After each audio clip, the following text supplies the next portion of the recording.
한 주간의 정치권 핫 이슈를 속속들이 들여다보는 정치토론 왈가왈부 유용합니다. 오늘도 토론을 펼쳐주실 세 분 나오셨습니다. 김성주, 김유정, 그리고 진성호 전 의원 인사드립니다. 안녕하십니까? 네, 안녕하세요. 네. 한반도가 긴장감이 높아지고 있습니다. 국민들도 좀 불안해하는 것 같고 요즘에 이 술자리나 이런 데서 화제가 되고 있어요, 현재. 그렇죠. 예. 그러니까 지금 보면 저는 문재인 대통령과 네. 트럼프 대통령의 지난 통화가 상당히 중요했다고 보는데 네. 지금 문재인 대통령은 진보 대통령이 아닙니다. 대한민국 대통령입니다. 그리고 제가 볼 때는 문재인 대통령이 그 전에 이 행보를 비추어서는 굉장히 강한 어조로 북한을 비판하고 나름대로 이제 한미 군사공조를 약속했는데 네. 문제는 그 뒤에 이제 절차가 진행되는 과정에서 저는 민주당도 이럴 때는 좀 더 문재인 대통령 힘을 실어주는 강한 목소리를 냈으면 좋겠고요. 또 하나는 반대로 야당의 경우에는 오히려 문재인 대통령의 힘을 싣는 발을 좀 냈으면 좋겠다는 생각이 드는 게 이게 경제 문제 이런 거는 조금 더 잘 사느냐 못 사느냐의 문제지만 이거는 죽느냐 사느냐의 문제 아닙니까? 그렇죠. 그렇다 네. 그러면 지금 문재인 대통령도 저는 너무 메시지를 갖다가 줄이면 안 된다. 오히려 이때쯤엔 저는 문재인 대통령께서 우리나라 대한민국 군인들에 대해서 한 메시지를 던졌으면 좋겠다는 생각이 들고요. 어쨌든 오늘 아까 정용 실장이나 맥마스터 보좌관의 네. 통화 같은 거는 이런 것들이 국민을 좀 안심시키는 장치들이다. 그래서 저는 지금 여건이 이럴 때는 자 과거의 북한에 대한 생각이 어떨지는 모르겠으나 지금 김정은의 북한은 그때와 좀 다릅니다. 그렇다면 지금 상황에 맞는 걸 해야 되고요. 오히려 좀 놀란 게 지금 일본이 난리가 났다는 거 아닙니까? 왜? 김정은이 괌에 미사일 쏜다고 하면서 구체적으로 일본 어디를 거친다고 했거든요. 그러면 일본은 거의 지금 뒤집어지는 겁니다. 지금 워싱턴 포스트가 지난번에 남한은 왜 핵 재배치하지 않느냐는 기사를 썼지만 지금 일본에서 핵 이야기가 나온다는 거 아닙니까? 그렇다 그러면 지금 상황에서 문재인 대통령은 한 번쯤 또 메시지를 뜰 때가 됐다고 생각하고요. 네. 또 하나는 저는 강경화 장관 같은 경우에 부드러운 카리스마 있는 리더십은 좋지만 지난번 아세안 그 안보 포럼에 가서는 좀 더 강하게 했어야 되지 않나 생각이 좀 듭니다. 문재인 대통령이 지금 나흘째 언급을 자제하고 있는 겁니까? 예. 아무 얘기도 안 하고 왜 그러는 거죠? 지금 이 상황이 지금 그런 거잖아요.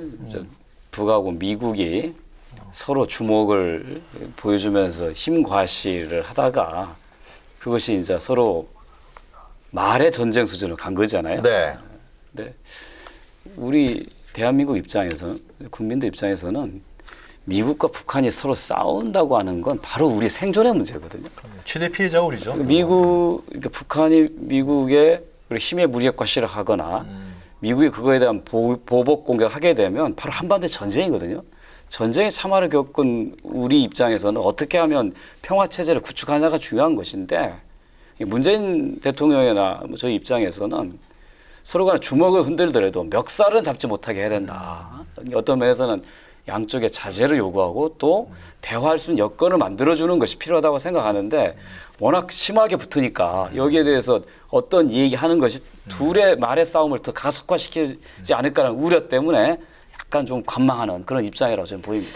하여튼 북미 간에 이런 그야말로 강대강 치킨 게임 양상인데요. 그러니까 이 1차적 책임은 저는 북한에 있다고 보여지고 그렇다고 해서 또 트럼프 대통령을 비롯한 미국에서도 이렇게 그거를 뭐 전쟁 불사하겠다는 그런 식으로 또 이 받아치는 것 또한 저는 또 문제가 있다고 보여지는데요.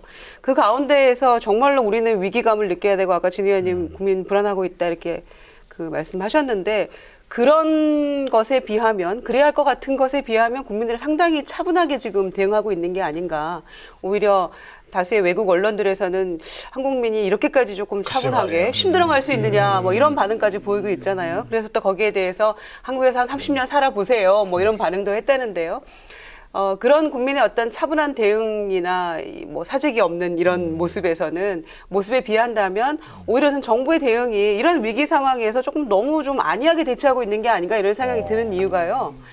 사실 8월 9일날 이제 이런 서로 뭐 괌 포위 사격 이런 발언들이 막 이렇게 벌어졌을 때 NSC는 그날 당장도 아니고 8월 10일 날 이루어졌거든요. 목요일 날 어제. 그리고 이제 후속 주시들이 조금씩 발언들이 나오고 있는 것 같은데 그런 상황에서 정부는 그 문재인 대통령이 건강보험 관련한 이야기를 하셨단 말이에요. 그날 8월 9일 날. 그래서 저는 조금 더 적극적인 어떤 대처가 필요한 게 아닌가 이런 생각이 들고요. 뭐 차분하고 그런 대응도 좋지만은 일관성 있는 어떤 그런 시그널이 좀 필요하다 이렇게 보여지고 좀 즉각적인 어떤 모습, 속도와 또 의제 선점 이런 것도 저는 굉장히 중요하다고 보여지기 때문에 북미 간의 이런 상황 속에서 우리가 지금 보이지 않는다라는 국민 또 이 비판 여론도 있는 거 아닙니까? 야당에서도 그런 지적들을 하고 있고요.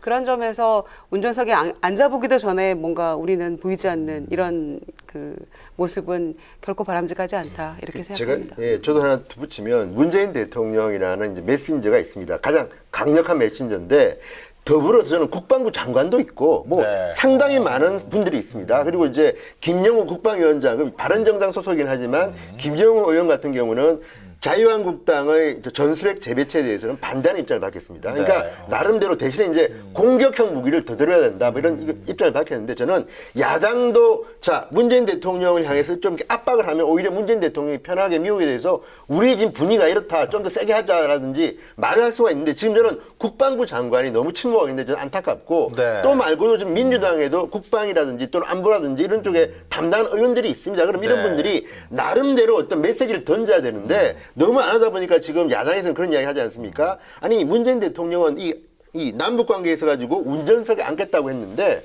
조수석에도 보이지 않는다는 이야기 나옵니다 이게. 근데 그게 국민들이 지금 뭐 밥 먹다가 술 먹다가 하는 이야기는 하지만 그게 현실입니다. 그렇다 그러면 문재인 대통령이 계속 말할 수가 없으면 그 메시지를 좀 분담해 가지고 왜 추미애 대표는 일단 좀 더 강한 말을 못 합니까? 저는 네. 이럴 때는 안보 문제만큼 전 여야가 따로 없고 야당도 문재인 대통령을 도와주는 말씀을 저는 했으면 좋겠고 그래서 결국은 같이 대한민국은 하나를 보여줘야지 미국이든 일본이든 중국이든 겁을 내지 지금 중국 같은 경우는 뭐라고 했습니까? 괌 미사일 쏜다니까 우리 중립 지키겠다. 이게 뭡니까? 이럴 때는 저는 우리 외무부 장관은 중국 비판해야 됩니다. 그런데 이런 것들에 대해서 조금 더 조직적으로 좀 적극적으로 나서는 태도가 아쉽다 이런 생각이 좀 듭니다. 광복절 8월 15일 날 대통령이 예. 인물의 메시지를 전할 거란 얘기가 나오는 것 같은데. 그렇습니다. 그러니까 이제 지금은 서로 간에 말로 싸우는 두 당사자 미국과 북한이 의도가 있는 거거든요. 그걸 통해서 자기들이 과시하고 싶은 것 전달하는 메시지. 이제 궁극적으로는 미국이나 북한이나 대화를 통해서 해결하자고 하는 거에 대해서는 차이가 없을 거라고 봅니다. 그렇다고 하면 우리가 둘이 거칠게 싸우는데 거기에 또 끼어서 말에 상승을 하기보다는 어떤 면에서 좀 지켜보면서 네. 상황이 악화되지 않도록 잘 관리하고 또 국민들이 이것 때문에 너무 불안해하지 않도록 하는 그런 게 좀 필요하지 않느냐 이렇게 생각합니다. 상황은 하여튼 긴박하게 돌아가는 것 같고요. 이 문제에 관해서는 진 의원께서 지적하신 대로 여야가 따로 없이 그렇죠. 서로 간에 하나의 목소리를 낼 수 있는 어떤 조합적인 틀을 만들어 나가야 된다. 예, 예. 맞습니다. 자, 이 얘기는 이 정도로 하고요. 오늘도 마찬가지로 두 가지 주제를 저희들이 마련했습니다. 그래서 첫 번째 토론 주제를 들어가기 전에 준비한 화면부터 보고서 토론 이어가도록 하겠습니다.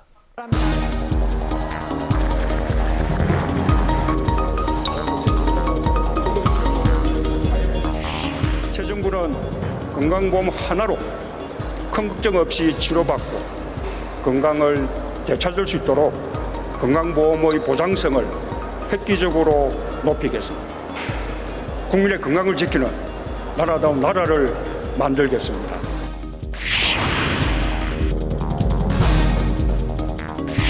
건강보험 하나만 있으면 아픈데도 돈이 없어서 치료를 못 받는 일은 더 이상 없도록 하겠다. 5년 뒤가 보이지 않습니다. 재원 대책, 목표가 보이지를 않습니다. 정부는 현장의 목소리 들어야 됩니다. 재원 마련 방안이 빠진 건강보험 보장성 강화 대책이 5년 뒤에 건보료 폭탄이라고 하는 부메랑으로 돌아오지 않을까 걱정스럽습니다. 이런 식으로 자꾸 끌고 가면 재정만 고갈이 되고 실제 건강보험이 이루려고 하는 목적은 이루지 못하는 우를 범하게 됩니다.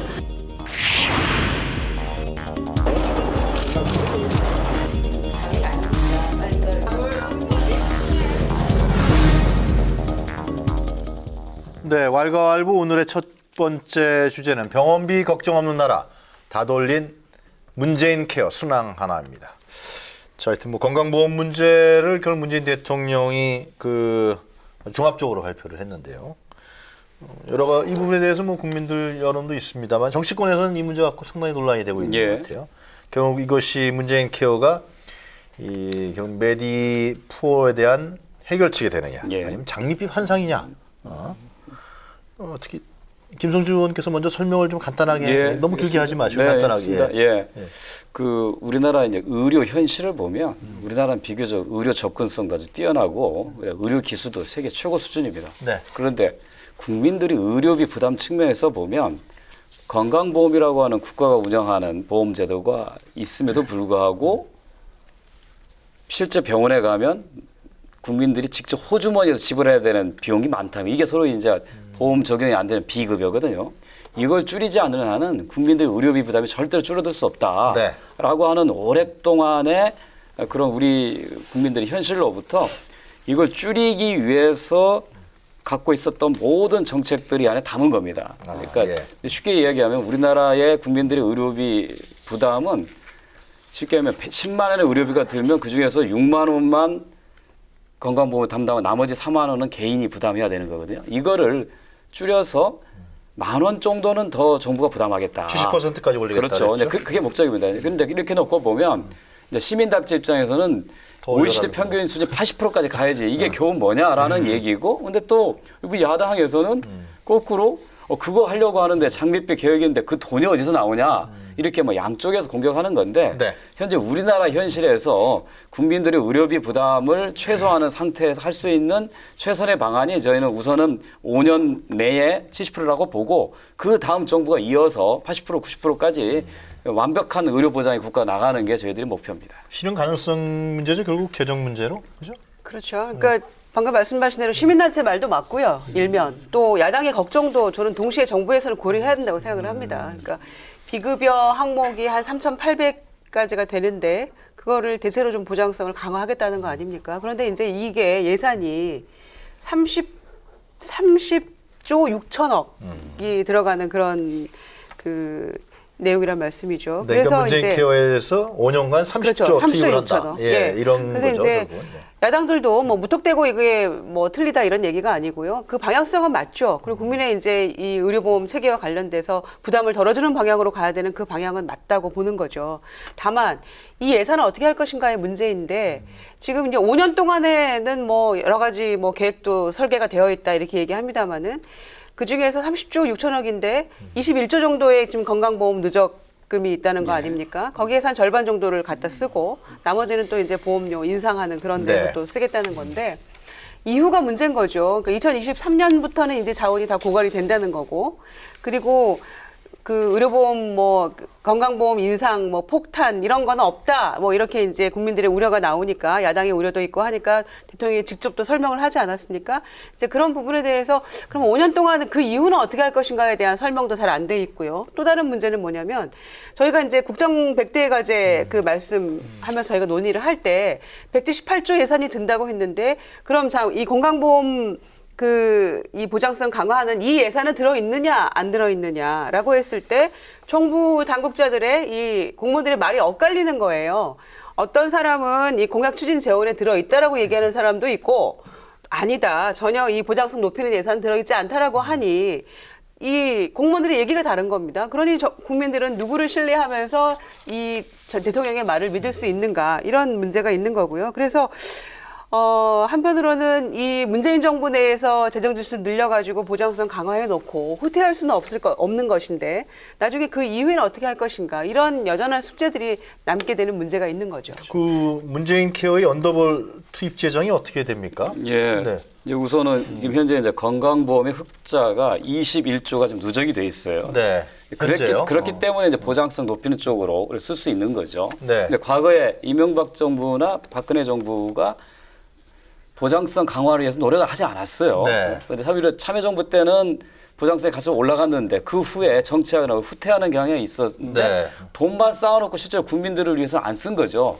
그래서 그 재원을 쓰겠다. 그냥 전부 다 쓰는 건 아니고 그 중에 반절인 10조 정도 쓰고 네. 그 나머지는 어디서 나오냐. 원래 그 정부에서 건강보험의 재정을 한 20% 정도로 주게 돼 있어요. 의무적으로. 법에 정해져 있어요. 네. 근데 지금까지는 정산 방식을 교묘하게 바꿔서 한 16% 정도만 지급해 왔어요. 그러니까 쉽게 하면 줘야 될 돈을 떼먹은 거죠.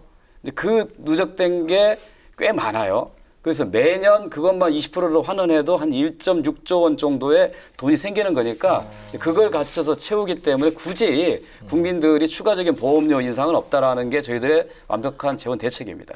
근데 이제 완벽한 재원 대책이라고 말씀하셨죠. 그렇죠. 진 의원이 완벽하다고 저는 뭐 생각하십니까? 이렇게 국가가 해준다는데 뭐 제 반대할 이유도 없고 또 맞습니다. 왜 반대하는지 또 모르겠어요. 하나는 있잖아요. 또 하나는 우리가 건보료 내는 것도 인상을 갖다가 안 한다는 거니까. 근데 문제는 근본적인 이제 문제 의혹적인 이겁니다. 자 그렇다면 지금까지 그 돈으로 못한 걸 갖다가 갑자기 한다고 하는데 가능할까입니다. 예를 들어서 지금 이미 이제 현실적인 문제들이 나오는 게 여기 보면 아까 3대 비급여 말씀하셨는데 선택 진료, 상급 병실료, 간병비, 그러니까 지금 이제 MRI라든지 뭐 2인 병실이라든지 뭐 또는 저 선택 진료, 뭐 서울대 뭐 삼성병원 이런데 어쨌든 인류 의사들 특진도 받게 하겠다는 거 아닙니까? 자 그렇다면 이제는 어떻게 되겠어요? 제가 볼 때는 뭐 6개월, 1년 기다려도 받기 힘들 테고 제가 볼 때는 이거 다들 상급 병실료 아니 보험해 준다니까 갈 겁니다. 이걸 갖다가 감당할 수 있느냐. 그리고 또 하나 문제는 이겁니다. 자, 그러면 지금도 의료 쇼핑이라 그래가지고 이런 어떤 의료 보험의 어떤 빈 공간을 이용해서 악용하는 분들이 상당히 많습니다. 그런데 제가 여기 들어오기 전에도 몇 번 말씀드려 보니까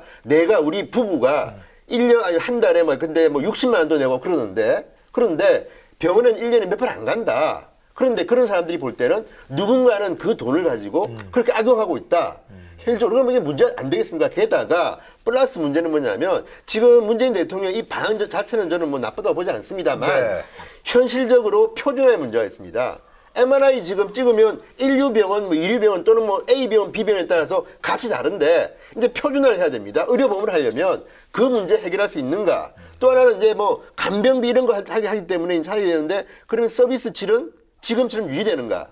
제가 놀란 거는요, 외국 나와 보면 대한민국의 의료보험 시스템을 좀 칭찬합니다. 이렇게 깔끔하고 잘 된 나라 별로 없다. 왜? 영국, 뭐 프랑스 가봐도요, 그건 국가가 다 해주지만 실제로 소비자는 싫어합니다. 왜? 의사한테 가면 약도 안 주고 뜨거운 물 먹고 자세요.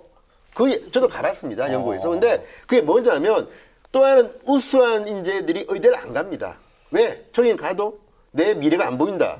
그러면 영국은 어떤 사람들이 선고하냐면 파키스탄, 인도 의사들이 와서 사립병원에서 의료보험하고 관계없는 특진을 통해서 돈을 어마어마하게 봅니다. 미국도 마찬가지입니다. 의료보험도 비싸거니와 여기 안 들어가는 사람들은요 천문학적 돈을 냅니다. 우리나라 의료보험 좋다. 그렇죠. 그런데 문제는 이렇게 갑자기 변화할 경우에 의료 서비스의 문제가 생길 가능성이 있다. 그러면 저는 문재인 대통령이 문재인 케어가 방향이 맞다 하더라도 조금 더 실험도 해보고 어떤 단계를 거쳐야지 바로 이렇게 하고 의료 또 실제적으로 건보료는 안 올린다?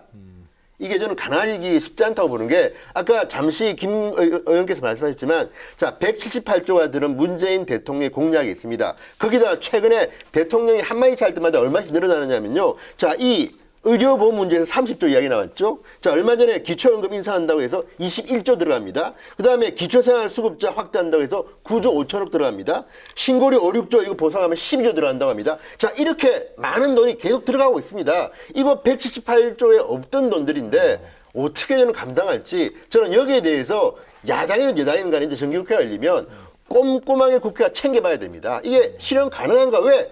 이게 된다면 좋죠. 근데 이게 무슨 황금 방망이도 아니고 국가의 수입은 일정한데 이 돈으로 이것도 하고 기초연금도 올리고 뭐 기초생활수급자도 늘리고 뭐 건강보험료도 해주고 저는요 이거 확실하게 챙겨야 돼요. 안 그러면요 어떤 일이 벌어지느냐.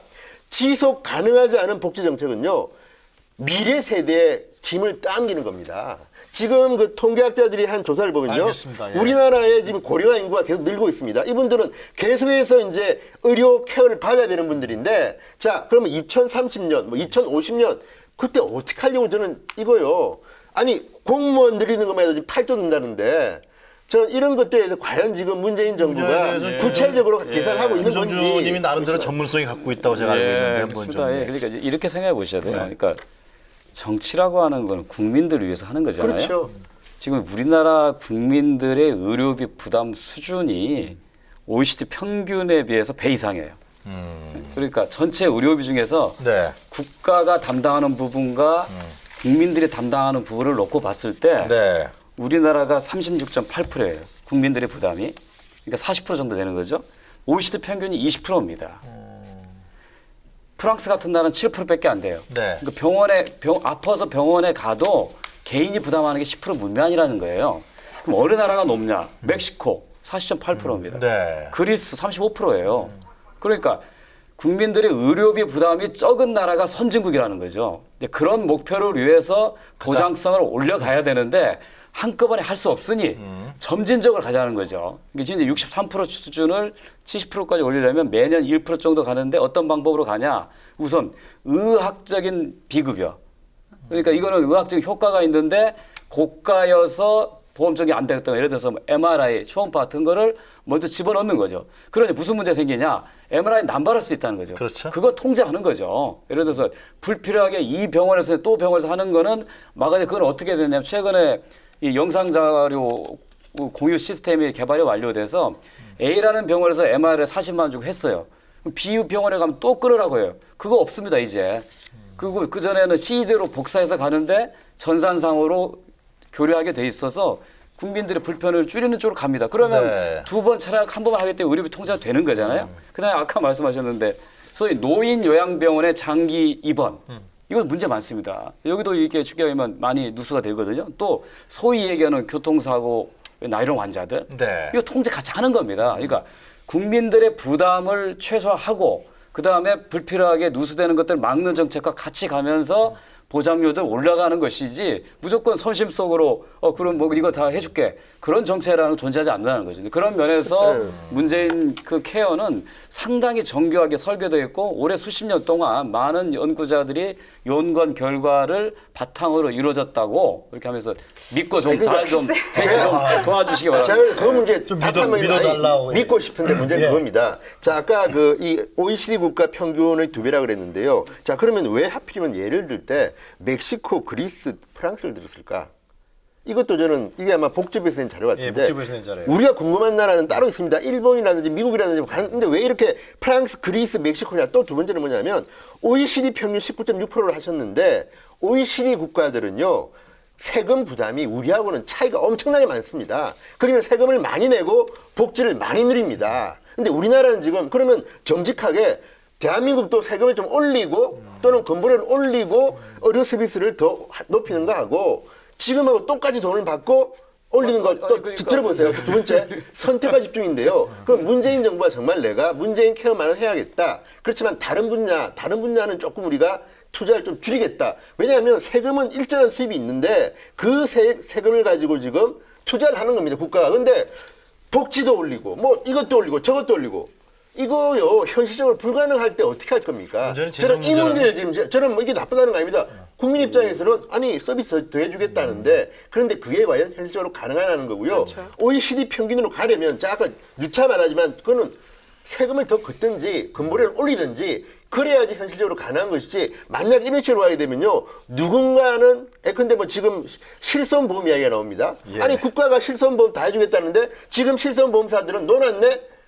아주 당연히 현실입니다, 이거는. 그러면 여기에 대해서 공과 사적 영역에서의 실손보험에 대해서 다시 재정비도 해야 되고요. 그러나 이런 것들에 대해서는 좀 더 진지하고 이게 밀도 있게 해야지 이렇게 하루아침에 다 발표해버리면 그 책임을 누가 질 것인가. 저는 이미 이거는 발표했기 때문에 할 수밖에 없지 않겠습니까? 그렇다고 해서 이 누가 감당합니까? 실손보험 해약하면 안 됩니다. 왜냐하면 이게 하루아침에 되는 게 아니고요. 한 5년에 걸쳐서 단계적으로 되는 거여서 국민들이 당장 그러면 이제 올 하반기부터는 다 이루어지는구나 이렇게 착각하게 만들어서는 안 된다고 생각합니다. 그리고 굉장히 좋은 말씀들이에요. 다 해주면 좋죠. 국가가 해주면. 그런데 과연 이전 정부에서는 그러면 이렇게 좋은지 몰라서 안 했던 것인가. 물론 정권마다 철학이 다르기 때문에 저는 정책의 우선순위라는 게 있기 때문에 저는 뭐 방향성은 다를 수 있다고 생각합니다. 그런데 대통령이 가는 곳마다 아까 이제 여러 가지 예를 들어서 178조 외에 추가적으로 재원 막 소요되는 것들 있단 말씀이죠. 그런데 뭐 비정규직에서 정규직 전환하는 것도 이 공공 부분에서 절반만 해도요. 한 7조 가까이 들어간다는 거예요. 그럼 그런 것들을 모두 포함하면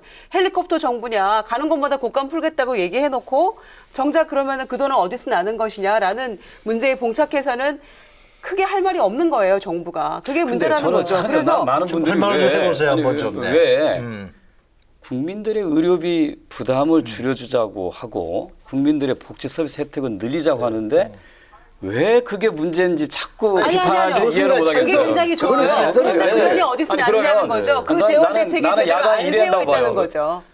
아니 70%가 뭐냐 80%가 아니야 완벽하게 무상의료를 해라라고 주장하는데 자, 그러면 그 돈이 어디 나오느냐? 그 돈이 나오는 방안에 대해서 제안하는 게 야당이 해야 될 일 아닙니까? 이거를 혜택을 늘리겠다고. 아니, 야당이 그걸 여당이 해야죠. 그걸 야당이 집권 여당이 해야 되는 거죠. 그거는 그 책임을 가지고 있는 거죠. 국민들의 부담을 줄이고 혜택을 늘리자고 하면 그거 좋다. 어? 그런데 이왕이면 국민들의 혜택을 더 늘리기 위해서는 국민들한테 더 부담하자고 설득할 수 있어야 되는 거 아니냐? 그게 바로 정치적 합의 아닙니까? 아니, 그러니까 생각해 보세요. 아니, 그러니까 대통령이 그러니까 가는 정부가 데마다 하고 있는 일에 선심성으로 대해서 정책을 그게 왜 이렇게 해주겠습니다, 이렇게 선심성입니까? 해주겠습니까 해놓고 야당한테 그러니까 지금 재원 대책을 마련해라. 정부가 이거는 지금까지 앞뒤가 해야 틀린 될 일을 얘기죠. 응당 안 해온 것을 인제서 하겠다고 하는 건데 그게 왜 선심입니까? 아니 그렇다면 구체적인 재원 조달 방안을 마련을 한 다음에 차분하게 발표를 해도 늦지 않죠. 아니 20조나 되는 그 건강보험에 흑자를 쌓아놓고 국민들한테 하나도 안 쓴 거를 그중에 반절을 갖다 쓰겠다. 아니, 그동안에 정부가 부담에 대해 안 해준 그런데도 거를 그게 한계가 있는 거 정부가 제도 아닙니까? 그 약속을 예산이라는 시켜서 것이. 부담하겠다. 자, 누적 적자금을 이렇게 다 쓴 얘기하는 게 다음에 그게 어떻게 할 것인가에 대한 얘기가 있어야죠. 국가가 여당 정부장 하나 뭘 해야 되냐면 국가 재정 건전성을 유지할 의무가 있습니다. 이 돈 다 써버리고 빚내서 할 수 있죠. 근데 왜 안 되느냐? 재정 보십시오. 건전성 아니, 유지하려면 어떻게 들어보세요. 하는 건가요? OECD 국가, 우리 OECD 좋아하시니까 OECD 국가의 국가 채무 부담률이 117%입니다. 대한민국은 지난해 38.7%입니다. OECD 국가 중에서 세 번째로 재정 건전성이 좋은 나라입니다. 저는 좋잖아요. 그래서 들어보세요. 좋다는 거는 아니, 더 쓸 수 여력이 있다는 거죠. 그래서 조금 더 쓸 수 있는데 문제는 그 문재인 정권 5년 동안 이 고가이나 아까 그 21조 흑자를 또 반쯤 빼먹고 또 그 다음 정부에서 그걸 또 메워 넣으라는 건지 또 세금도 이렇게 38.7% 만들어 놨더니 또 빚내가지고 돈 퍼붓고 저는 이런 식으로는 안 된다고 보기 때문에 아까도 말씀드리는 거는 정부 여당이 이런 좋은 정책을 꾸몄으면 국민들이 납득할 수 있는 재정 부담 그 계획을 내놓으라는 겁니다. 아까도 말씀드렸지만 이 얘기했잖아. 이 얘기했는데 뭘 아니죠. 또 더 내놔요? 부족하니까 지금 말씀드리는 거고요. 야당이 이런 재정 정책을 내는 데가 아닙니다. 그리고 또 하나는 지금 김동연 경제부총리가 안 보인다는 말이 나옵니다. 국토장관이 발표할 때 아니 원래 그런 이 이자 같은 것들은요 주체가 경제부총리인데 알겠습니다. 요즘은 국토부 장관이 앞서 저는 이런 것들을 보면 과연 이게 경제부총리하고 얼마나 협의한 건지 걱정이 좀 됩니다. 문제고. 제가 이제 한 말씀을 드리면 이제 복지 서비스를 확대된다고 하는 건 여야를 막론하고 다 똑같이 생각하고 주장하는 거잖아요. 국민들 동의하고. 자, 그런데 거기에 들어가는 부담을 어떻게 할 거냐.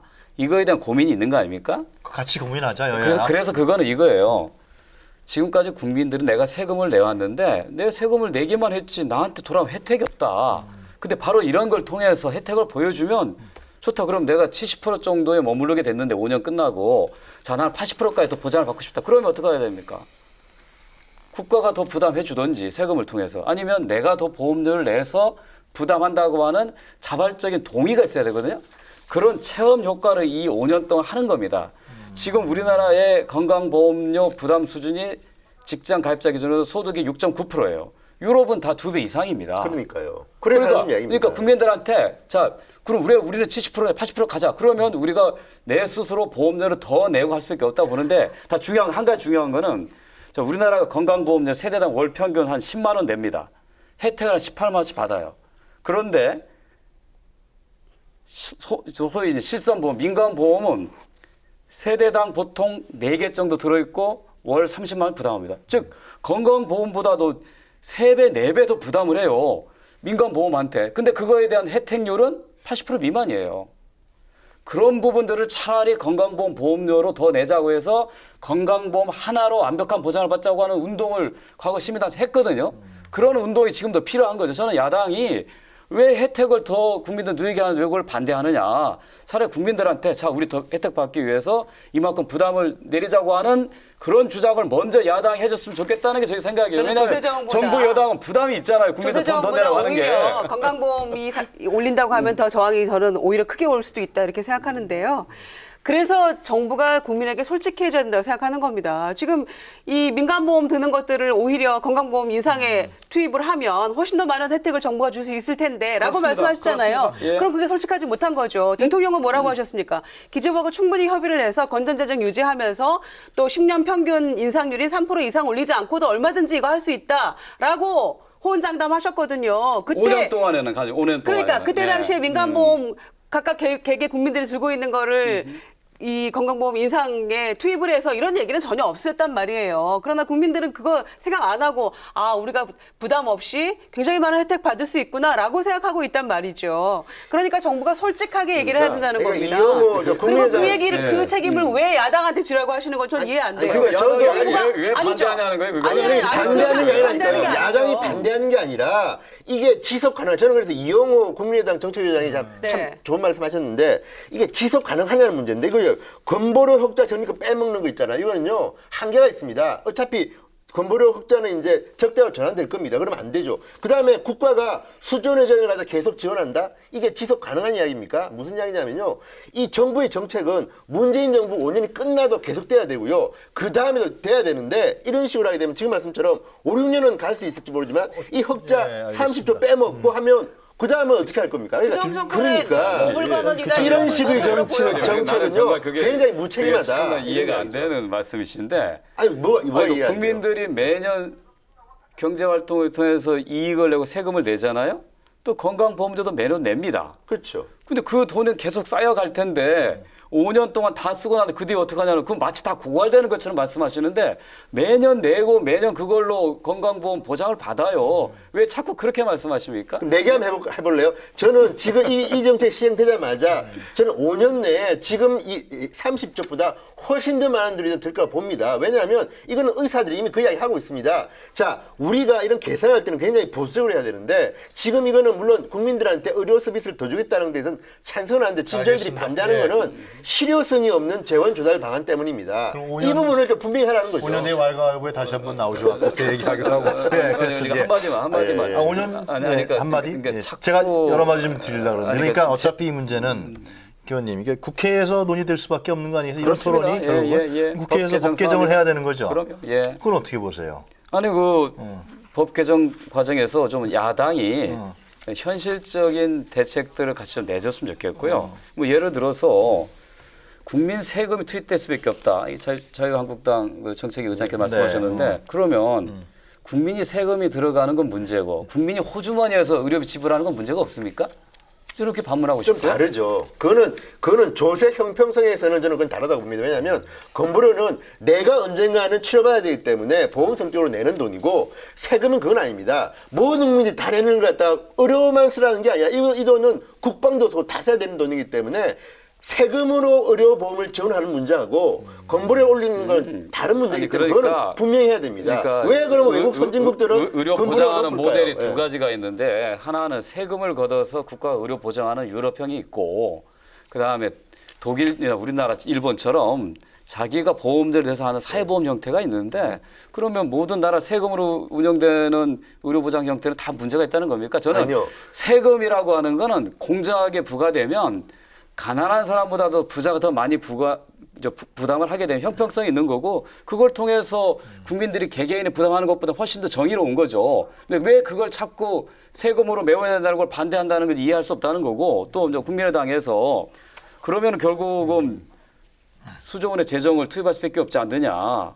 그러면은 보험료 올리는 것도 반대하고 세금을 투입한 걸 반대하고 그러면 국민들 호주머니에서 계속 나가야 되는데 부자들은 아무 문제가 없어요. 가난한 사람도 아파서도 병원에 못 가고 그 병원의 부담 때문에 결국은 집이 파산하는 거 아닙니까? 그걸 어떻게 해결할 건지 정책적인 대안을 얘기해야지 이렇게 더 부담을 좀 줄여주고 혜택을 드리자고 하는데 재원 대책 있냐라고 자꾸 반문하는 게 의미가 없다는 겁니다. 잠깐 분위기가 숙연해졌네요. 아니요. 그거는 정말 저는 어처구니가 없는 이유가 제가 누차 말씀드리지만 그 정신에 대해서는 다 동의합니다. 그런데 문제는 그 돈을 그러면 아까 철학의 문제를 본 이유가 건보료로 하는 나라는요. 일본이나 한국은 굉장히 의료 서비스가 좋습니다. 반대로 국가 세금으로 그렇게 하는 나라는요. 상대적으로 좀 낮다고 평가가 됩니다. 알겠습니다. 그런 평가가 있고 또 하나 문제는 지금 자꾸 세금을 우습게 보시는데요. 그러면 문재인 정부가 세금을 더 걷겠다는 발표를 해야 됩니다. 그게 정직한 거죠. 그 이야기를 지금 말씀드리는 거지 이 지금 문재인 케어가 나쁘다고 말씀드리는 거 아닙니다. 결코. 그렇죠. 예. 그게 저도 제 말씀의 핵심입니다. 그러니까 자꾸만 딴소리가 조세 정의를 실현하겠다라고 얘기했고요. 그러니까 사회보험료 부담에 대해서도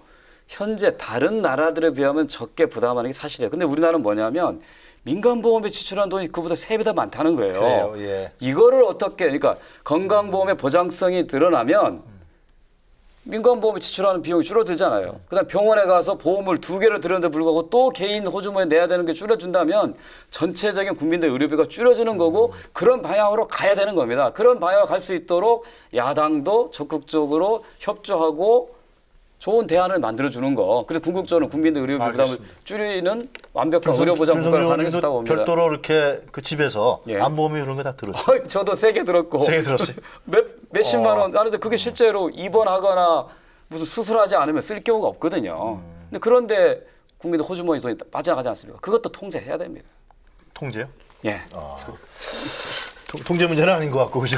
그거는 아니 그러니까 그게 무슨 뜻이냐면 국민들 내가 병원에 가도 국가가 더 다 보장을 해주면 굳이 개인 보험을 들 필요 없다는 거죠. 그래서 차라리 여기 10만 원 들 거 빼서 그럼 10,000원 더 내면 보장이 늘어나는 거잖아요. 건강보험료를 더 내야 된다는 거죠. 그럼. 그런 결국에는 방식으로 올려야 가는 게 되는 장기적인 거잖아요. 모델인 거죠. 결국에는 인상이 돼야 되는 부분이기 때문에 아니 그런 10만 원 것까지를- 내던 거 저기 줄이고 10,000원만 내면 9만 원 내끼는 거죠. 이를테면 실손보험 같은 건데 3,400만이 들었다고는 알았습니다. 하지만 그걸 못 드는 굉장히 더 어려운 형편의 국민들도 많은 거 아닙니까? 그렇기 때문에 기본적으로는 인상해야 된다는 전제하에 구체적인 플랜을 얘기를 하셔야지 국민 부담은 없고 혜택은 높여줄 겁니다. 보십시오. 이렇게 대통령이 선심해서는 안 되는 그게 그런 의미에서 선심이라는 것이죠. 김성주 의원님이 그 부담이 의원께서는 안 되는 게 좀 아니고. 그걸 종합적으로 여야가 같이 좀 역할을 나눠서 좀 하자고 그런 말씀이신 것 저는 뭐 같아요. 크게 반대는 하는데 다만 이런 것도 있습니다. 뭐냐면 국민 건강에 국민의 대한 문제니까. 상당수는 의료보험을 위해서 건강도 중요하지만 더 나은 의료 서비스를 받기 위해서 민간 지출하는 겁니다.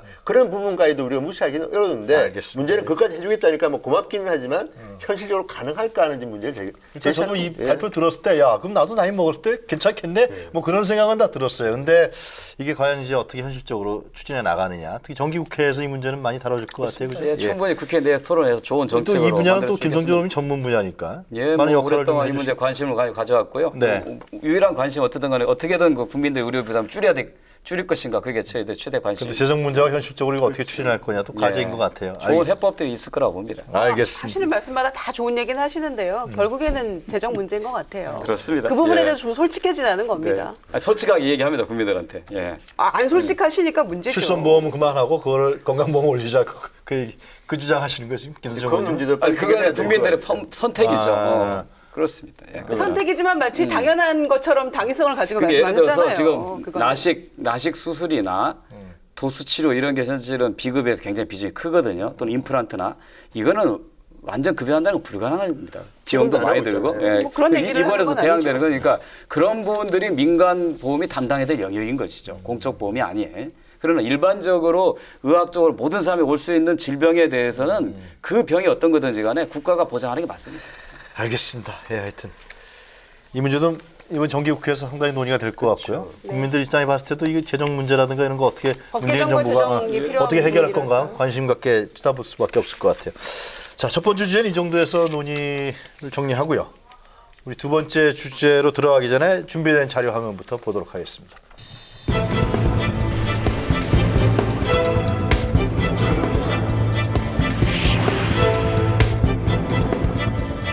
국가정보기관이 아니라 정권의 흥신소 보수 정권 아래에서 국정원은 국가정보기관이 아니라 정권의 흥신소였음이 드러났습니다.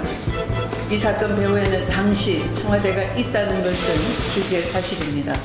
검찰은 성역 없는 재수사에 즉각 돌입해야 할 것입니다. 적폐청산 TF가 불법적인 조직일 가능성이 농후하다는 지적들이 나오고 있습니다. 우리 당은 국정원 적폐청산 TF 활동에 대한 법적 대응 조치를 좀 신중히 검토하고 있다는 말씀을 드립니다.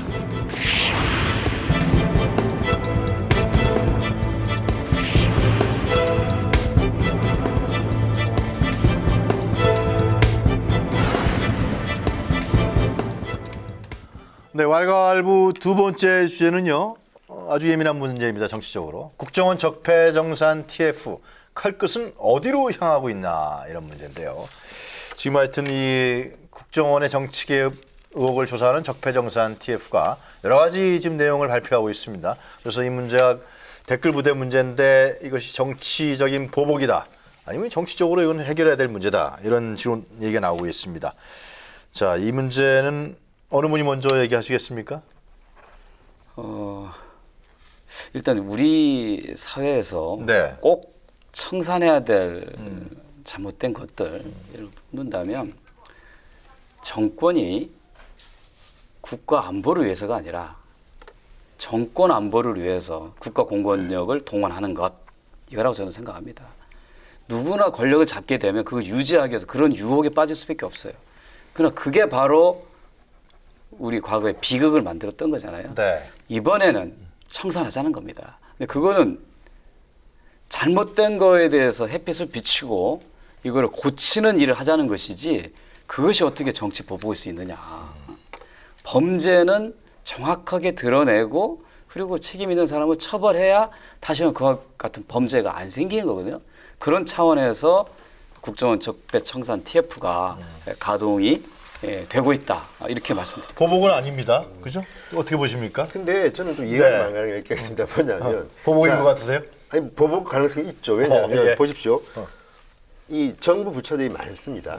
그리고 제가 볼 때는 뭐 문재인 대통령께서 후보 시절에 적폐청산을 이제 말하고 대통령이 됐는데, 그러면 저는 뭐 문화체육관광부 같은 경우가 대표적으로 여기도 적폐청산 TF를 만들어야 될 거라 봅니다. 그리고 좀 요란하게 할 수도 있다고 봅니다. 왜냐하면 워낙 시끄러웠으니까. 근데 유독 국정원에 TF를 만들고 그것도 민간인을 갖다가 위원장을 시켜서 지금 하고 있습니다. 근데 저는 물론 이 댓글 부대 운영하고 참 잘못된 것이고 앞으로 안 됩니다. 그런데 그게 아니고 국정원은 국정원 법이 있을 정도로 굉장히 폐쇄적이고 내밀한 조직입니다. 물론 이분들이 잘못한 것도 많겠지만 네. 또 국가를 위해서 이분들이 목숨 걸고 하는 일도 많은 조직입니다. 그런데 굉장히 비밀스러운 조직을 외부에 있는 민간인, 전 정혜우 교수가 문제가 있다고 보지는 않습니다. 네. 뭐 이분은 어쨌든 일관된 목소리를 내신 분이기 때문에. 그런데 어쨌든 민간인을 들여다보내서 네. 우리 생각에는 아마도 국정원에는 밝혀서는 안 될 뭐 간첩 관련 서류도 있고 뭐도 있고 어쨌든 굉장히 뭐가 많을 텐데, 그것을 굳이 민간인을 들여보내서 위원회를 만들어서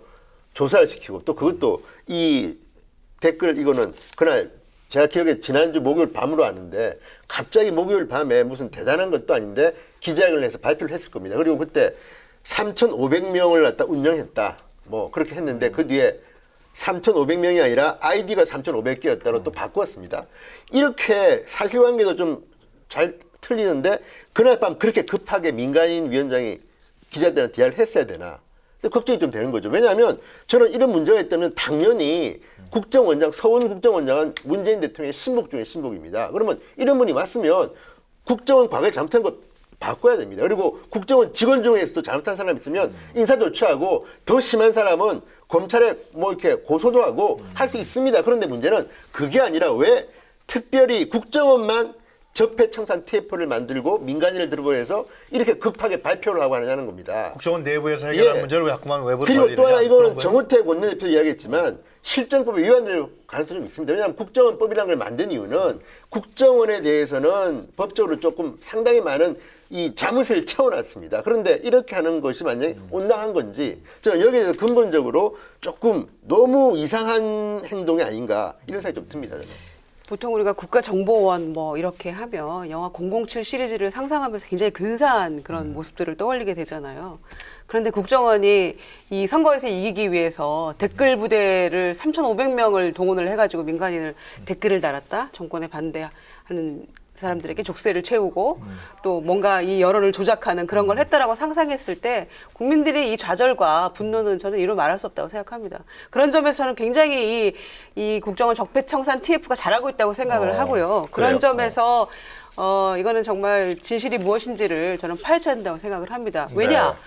더군다나 이 행위 자체도 굉장히 저는 문제가 있다고 생각합니다만, 그 전에 우리가 이 댓글 관련한 네. 그다음에 이 문제를 가지고 얼마나 이 전 국민적 국가적으로 소모적인 이런 논쟁에 휘말렸었습니까, 저희가. 2013년도 그렇죠. 말씀하신 거죠. 그러니까 정말 많은 논란이 있었고, 이럴 수가 있느냐는 분노부터 뭐 이렇게 대립하고 갈등하고 분열하고 그런 원죄가 있기 때문에 저는 이게 파헤쳐야 되는 게 맞다고 보여지고요. 그리고 윗선이 개입이 있었다면 누구를 막론하고 저는 예외 없이 저는 이거는 수사 들어가야 된다 이렇게 생각합니다.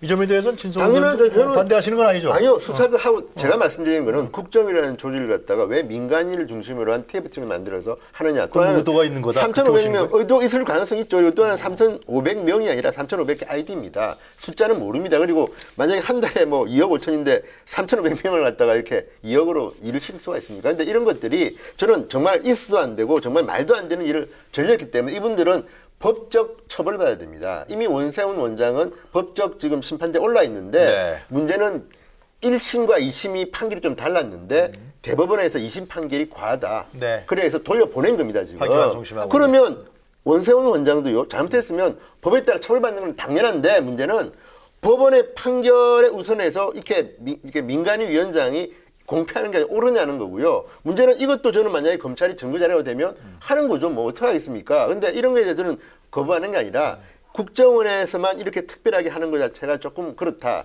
또 하나 문제는 이런 겁니다. 그 여당의 원내대표께서 저는 우원식 원내대표가 좀 유하신 분인데 이 문제만큼은 독일 뭐 나치 이야기하면서 히틀러, 나치, 뭐 유겐트까지 단어를 쓰면서 이야기를 했습니다. 그런데 물론 저는 이해는 하지만 과연 지금 여당의 원내대표가 지금 국정원 조사하고 있는 걸 갖다가 이렇게 따로 이야기할 필요가 있는가. 왜냐하면 이 말을 들으면 이명박 대통령은 네. 히틀러에 비유되는 거 아닙니까? 어쨌든 간에. 그렇다면 이런 말을 할 때 과연 야당에 듣는 야당은 아니 지금 저게 협치를 하자는 거야 말자는 거야. 저는 물론 여당 의원들이 이런 말은 할 수 있다고 봅니다. 충분히. 지금 김희정 전 의원도 말씀하셨지만 제가 봐도 이거는 정말 국정원이 해서는 안 될 짓을 했기 때문에 충분히 비판할 수 있는데 왜 하필 여당의 원내대표가 이런 목소리를 내고 있느냐. 이런 데 대해서 저는 상당히 저는 조금 좀 그렇습니다. 왜 그랬다고 저는 생각하세요? 이 문제 아주 단순하고 명확하다고 예. 보거든요. 잘못이 있으면 그게 어느 정부 하에서 저질렀던 잘못이든지 간에 네. 다 조사해서 밝히는 것이 저는 맞다고 봅니다.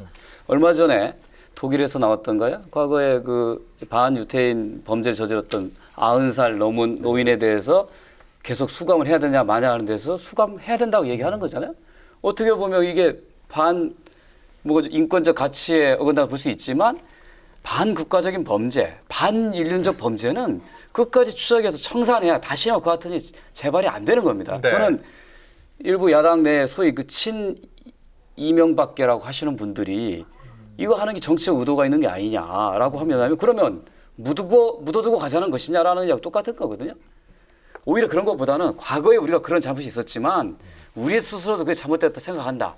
앞으로는 절대로 그런 일이 안 되기 위해서 철저하게 밝혀가자. 이렇게 얘기하는 게 정치인으로 책임 있는 모습 아닐까요? 한국당에서는 국정원 계약저지 TF 설치하고요. 국정조사하자 그러는데. 그건 코미디죠. 아니, 근데 코미디예요? 저는 다 떠나서 국정조사는 할 수 있는 거 아닙니까? 왜냐하면 지금 이런 문제가 나오는 거는 지금 여당은 권력을 쥐고 있기 때문에 그렇게 생각하지 않지만 당하는 야당 입장에서는 혹시라도 이것도 정치 보복 아니냐. 그러면 정권 바뀔 때마다 그럼 국정원에는 TF 만들어가지고 전 정권에서 했던 국정원의 일을 갖다가 뭐 밝혀가지고 뒤집는다? 예를 들었어요. 이게 저는 이 이명박 정권이든 박근혜 정권이든 정말 제가 봐도 이거는 말도 안 되는 일을 했기 때문에 저는 처벌받아야 되지만 또 과거로 보면 아니 김대중 정부 같은 경우는 언론 사주들을 갖다가 도청했습니다. 다 법적으로 다 밝혀진 내용이니까. 그러면 처벌받았죠. 들어보세요. 들어봤는데 자, 그 처벌은 자, 검찰을 통해서 처벌받은 겁니다. 민간인위원회 같은 것들이 한 게 아닙니다. 그렇다면 정말 제대로 하려면 그것밖에 없었겠는가? 또는 노무현 정권 시에 오늘 뭐 어떤 정치인들 그 이야기합니다.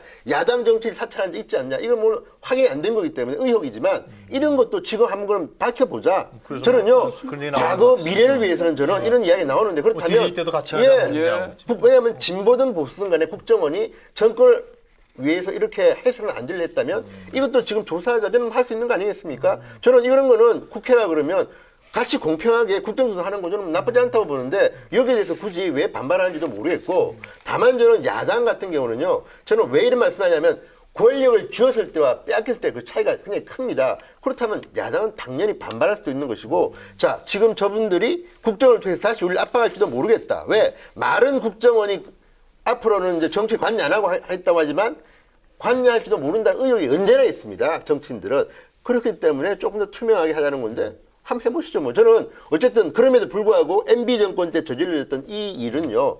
충분히 조사해서 이건 검찰이 해야 될 일입니다. 근데 저는 개인적으로 궁금한 게요. 예. 그 집권 말기 아니에요, 그죠?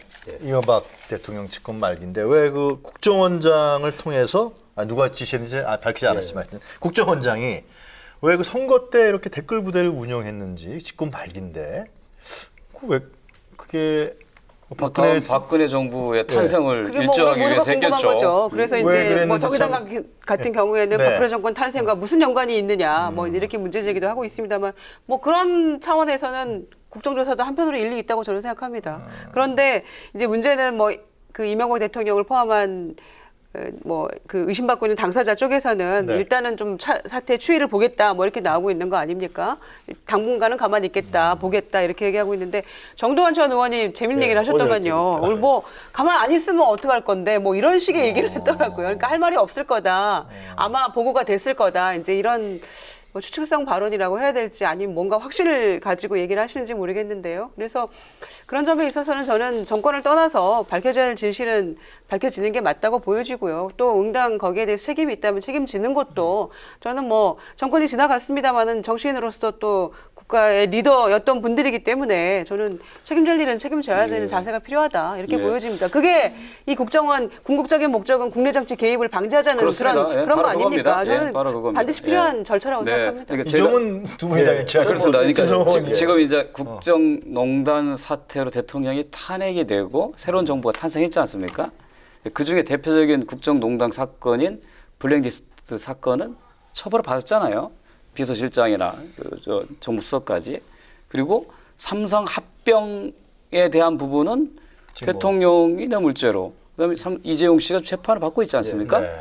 그런데 지금 정말 해결하지 못하는 오랫동안 쌓여있는 적폐인 국정원의 국내 정치 개입, 검찰의 지나친 정치화 이게 지금 남아있는 거거든요. 국정원과 검찰을 개혁하지 않으면 다음에 누가 정권을 잡더라든지가 똑같이 그 무기를 써서 국민들을 탄압하고 자기 정권을 연장한테 쓰려고 할 겁니다. 그걸 막기 위해서 청산하고 가야 된다는 거예요. 지금은 과거 범죄가 어느 정부에 국한된 게 아니라 저는 김대중 정부나 노무현 정부 때 이루어졌던 범죄가 있다면 저는 밝혀낸다고 생각합니다. 대상을 분물해서는 안 된다. 대신 자꾸 그걸 시비를 걸면 덮고 가자고 하는 그 자기 범죄를 은폐하자는 거 되기 때문에 그거는 용인돼서는 안 된다는 겁니다. 궁극적인 목표는 더 앞으로는 절대로 국정원이 국내 정치 개입하는 사태가 없게 하겠다는 거고 정말 국가안보기관으로서 거듭나서 대북, 해외, 산업정보 이런 걸 지키는 역할을 돌아가야죠. 원래 본연의 업무로. 그게 바로 궁극적인 목표입니다. 그렇죠. 그저 문제 되는 거 아니고 제 말씀드리는 것은 그런 것이고 또 하나는 저는 정혜국 위원장이 이제 기자들하고 이야기할 때 보면 조금 좀 오버하시는 부분이 있다고 보는 게 국정원의 위상이라든지 거기에 대해서 본인 의견을 말씀하시는데 저는 이건 맞지 않다고 보는 이유가 대통령을 뽑은 이유는 대통령이 자기의 장관들과 함께 일을 하라고 만든 건데요. 이런 특별위원회에서 너무 많은 이야기들을 하는 거는 좋지 않다. 그러니까 좀 절차할 필요가 있다고 봅니다. 기훈님 말씀은 이제 이러한 과거의 적폐를 청산하고 검찰 수사하는 건 맞지만, 그렇죠. 맞지만 그것이 특별히 정치적 의도를 갖고서 이렇게 들어가면 안 된다. 뭐 그런 말씀이신 것 같아요. 과거에도 김대중 정부 때 이 사찰했다고 해서 이제 국정원 간부가 법정에서 이제 처벌받았는데 그것도 어디까지나 법적 절차를 거친 겁니다. 제가 말씀드리는 것은 이런 일을 하라고 만든 조직들이 있습니다. 그리고 판단은 법원이 하는 거지 이 위원장이 하는 게 아닙니다. 검찰 수사가 들어갔죠. TF 활동이 끝나고 나면 이 중에서 이제 검찰에 수사 의뢰할 거 수사 의뢰하는 거죠. 그렇죠. 그게 이제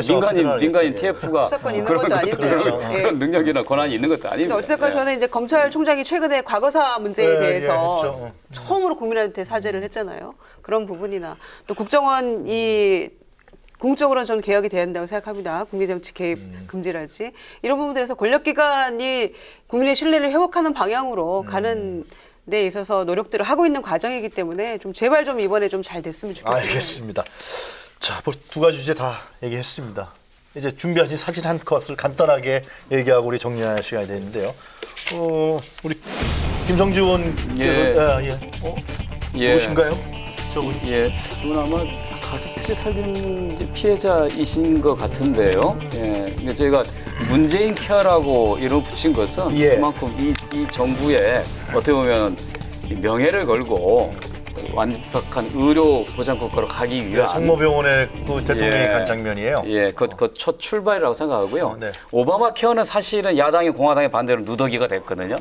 그걸 다시 또 트럼프 대통령이 바꾸려고 하는데 네. 저는 야당이 국민들이 의료비 부담을 줄이고 완벽한 의료 보장 국가로 가는 길에 있어서 좋은 대안을 내주고 같이 좀 협력해서 국민들이 병이 걸리더라 병원에 갈 때 부담 안 느낄 수 있도록 하는 그런 대한민국 됐으면 좋겠습니다. 문재인 케어의 실질적인 내용이라든가 정책 방향을 우리 김성주 전 의원께서 제시하지는 않으셨나요? 아니 뭐 저희도 그 하는 과정에서 뭐 깊숙이 참여했고 보고서도 리포트 그런 거 안 쓰셨어요 혹시 대통령 보려고? 저희 뭐 국회 보건복지위원회 활동할 때 이 문제를 굉장히 관심 있게 오랫동안 정책 개발을 해왔고 특히 실손보험료 부담을 글쎄, 그게, 완화하는 거에 대해서는 제가 계속 노력해온 연구 과제였습니다. 아 그래서 아까 그 주장을 강력하게 하셨던 거군요. 알겠습니다. 그다음에는 우리 김유정 의원께서 준비하신 사진 한 컷인가요? 네, 방송의 공공성 확보 또 언론 자유를 회복해야 된다 이런 기치를 걸고 지금 MBC 보도국의 기자들이 오늘부터 제작거부에 들어갔어요. 네. 근데 전체가 수가 이제 한 250명 된다고 하는데 이 중에 절반 이상이 지금 방송 기자 81명, 뭐 카메라 기자 해가지고 참여를 하고 있거든요. 네. 그래서 이런 상황인데 저는 이제 언론의 역할이라는 게 얼마나 중요한지 우리가 다 체험해 왔고 지금도 느끼고 있는 거잖아요. 또 저는 8, 9년 전에도 대변인이었고 지금도 사실은 대변인을 하고 있어서 기자들과의 정말 동고동락해 어떤 그런 세월들이 있고 여러 가지 얘기 많이 들으시겠네요. 예, 오늘 또 이제 지금 기자거부 들어간 기자들 얼굴 보니까 또 함께했던 그런 기자들도 있고 해서 가슴이 아프기도 하면서 좀 잘 되기를 바라는 마음도 있는데 조금 답답한 것은 오늘 이제 사측에서는 네. 뭐 거기 강대강으로 부딪히고 있는 거예요. 경력 기자 채용 공고를 냈어요 오늘 MBC에서는 그렇게 지금 거의 북미 간의 말전쟁 하듯이 여기는 실제로 지금 행동 대 행동으로 나가고 있는 거여서 여러 가지 우려가 큽니다만은 정말로 언론이 바로 서야 저는 이 나라가 잘 된다 이런 신념을 가지고 있는 사람의 한 사람으로서 정말 잘 됐으면 좋겠고요. 좋은 방향으로 좀 결론이 나기를 바랍니다. MBC의 노사 간의 대립은 상당히 오래됐습니다. 그죠? 네. 네. 파업도 있었고 또 그래서 기자들도 해고시키고 네. 또 굉장히 마음 아픈 사례가 많습니다. 한직 부서로 보내고 네, 그렇죠. 또 새로 뽑고 하여튼 더군다나 뭐. MBC 블랙리스트가 또 내부에서 돌아가지고 예. 그거의 평가에 따라서 뭐 인사 승진 조치도 하고 MBC 해직된 또 이래가지고요. 이용마 기자가 지금 암 투병하고 있지 암투병 않습니까? 중이죠. 네. 아주 김영주 장관 네. 후보자가 청문회에서 부당노동 행위 문제 또 거론했던 것 같기도 하고.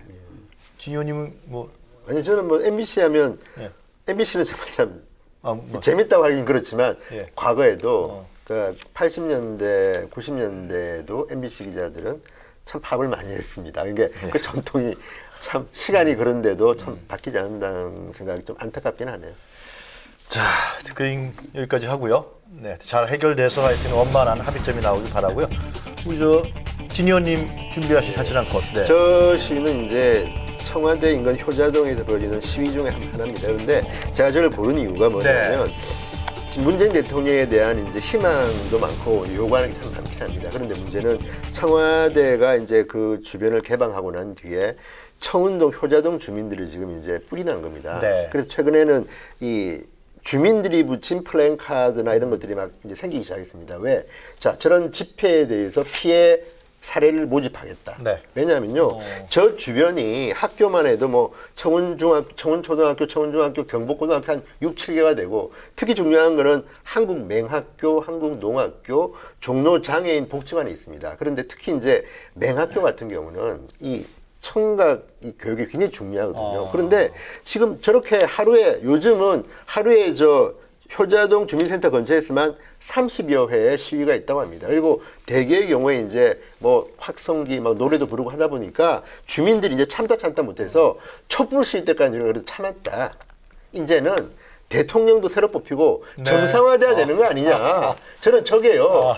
대통령을 위해서 저렇게 자꾸 하시는 건 저는 좋지 않은데 그 종로경제학도 제가 볼 때는 아마도 눈치를 좀 보지 않겠습니까? 지금 분위기가 이러니까 시위 같은 거 좀 자제해라 말도 못하고 그런데 저거는 이제는 대통령을 위해서나 또는 저기 사시는 분들을 위해서나 효자동 주민들이 오늘 뭐 기사를 보니까 원래 효자동은 효자들이 사는 동네라고 해서 효자동이다. 그런데 참 우리가 이렇게 이제 덕이 많고 한 분인데 인내 한계가 왔다. 제발 좀 부탁드리는데요. 알겠습니다. 뭐 다 사연은 있겠으나 청와대 주변에서의 시위, 특히 이제 청운효자 주민센터 건설에서의 시위는 주민들을 위해서 조금 자제해달라는 말씀드리고 싶습니다. 잘 알겠습니다. 다음 주 8월 15일 광복절인데요, 그죠? 네. 우리 대통령이 어떤 메시지를 얘기할지 굉장히 상당히 궁금하기도 해요. 물론 항상 전향적인 메시지를 대통령은 어느 대통령이든 얘기했었는데 오늘 한반도 위기 상황이 엄중하기 때문에 어떤 해결책 또 메시지를 내놓을 건가 우리가 한번 또 주의 있게 보도록 하겠습니다. 자, 이제 여야 4당 원내대표가 오늘 국회에서 만나서요. 18일부터 8월 임시국회를 여는 방안에 잠정 합의했다고 합니다. 안보 위기가 고조되는 상황에서 있을 때는 만큼 국회 차원의 대책 논의도 이루어질 전망이라고 하는데요. 8월 한반도 위기설로 국민의 불안이 더욱 커지고 있습니다. 모쪼록 여야 정치권은 머리를 맞대서 국민 불안을 해소할 지혜로운 대책을 기대하겠습니다. 오늘 세 분 오늘 말씀 잘 들었고요. 고생하셨습니다. 감사합니다. 네. 저희는 다음 주 금요일 이 시간에 이 세 분과 함께 다시 찾아뵙겠습니다. 시청해주신 여러분 감사합니다. 아이고, 고생하셨습니다. 정보에 나오셔.